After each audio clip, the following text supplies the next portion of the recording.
હા હા તમે કોણ છો? ઓહો મને સજીવન કરનાર કોણ છો? હો તમને સજીવન કરનાર ગુરુ કાળીનાથ છે. ઓહો ઓમ મારા ગુરુ અને બાબા કાળીનાથ હો તમારે 3 વચનની જરૂર છે મને બતા. ખાસ તો બાબા કાળીનાથ હું પેલું વચન માંગુ છું કે સબલે કુટુંબ હું સાફ કરું. નહીં એ તો તારા માસ્ય ભાઈ છે, કારણ કે સબલા કુટુંબ કોઈ સાપ ન થાય. તો કહો બાબા કાળીનાથ આપણો વચન જૂઠા ખાસ બીજું વચન એ કે બાબા કાળીનાથ તમારું મોત કેદી છે? નહીં તમારું મોત તો છે જ નહીં. નહીં બાબા કાળીનાથ જેનું નામ છે તેનો નાશ પણ સજ્જો તો સાંભળી લો. જ્યારે બંધ થઈ ગયું જો કઈ રાત ટાઈમિંગ વાળું હોય ને આ સાઉન્ડ સિસ્ટમ વાળા કે આવું હાલો હાલતા બંધ થઈ જાય. જ્યારે હું નવો શિષ્ય હું થાપીશ ત્યારે તમારું મોત થશે. ત્યાં સુધી તમારો કોઈ વાળ વાંકો ન કરી શકે. ગુરુ કાળીનાથના વચન છે. ઓહો બાબા કાળીનાથ જ્યારે તમે નવો શિષ્ય થાપો ત્યારે મારું મોત થશે. ત્રીજું વચન હું માંગુ છું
અત્યારે સ્વર્ગના રાજની અંદર તમારો રાજ સિંહાસન પર બેઠો છે. તો ચાલ અત્યારે પહેલા તો હું સ્વર્ગના યુવરાજને મારું.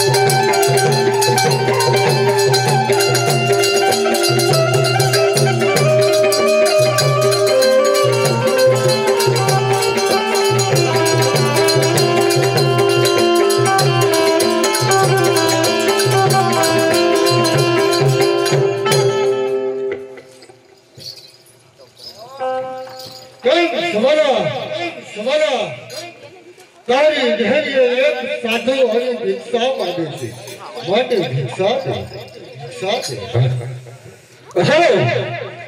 સબલા બાપુની ડેરી આવે કોઈ સાધુનો ભિક્ષા માંગે છે તો સાલ અત્યારે હું એને ભિક્ષા આપું. અરે છોરો મારો તારો જીવ લેવો છે.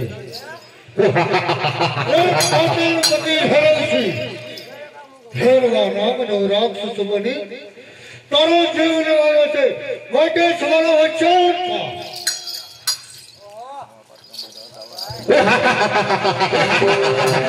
સબલા બાપુ કહેવાય. ધરમસિંહમાંથી કદાચ ભેરવા નામનો રાક્ષસ થયો હોય ને તો સબલાને કાંઈ ભેર ન મળે. લડવા માટે હોશિયાર થા. આ સબલા બાપુ પાસે તું તો એક ભક્તરું કહેવાય. હોશિયાર થા.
અત્યારે સારા કુટુંબને સાથ કર્યું છે.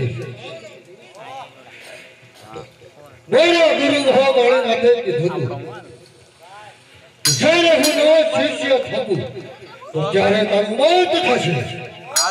ચાલ અત્યારે ઘર જંગલમાં યોનો ભાર્ગવની ધરતી ઉપર પક્ષી કે મનુષ્ય જેવી જાત રહેવા દઉં નહીં તો મારું મોત નિશ્ચિત છે. કદાચ એનો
हेलो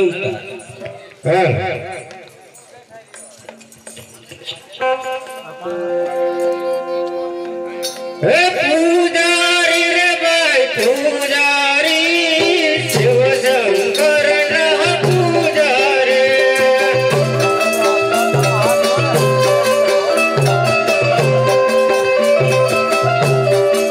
पूजा करवी रे भाई पूजा करवी शिव शंकर ने पूजा करवे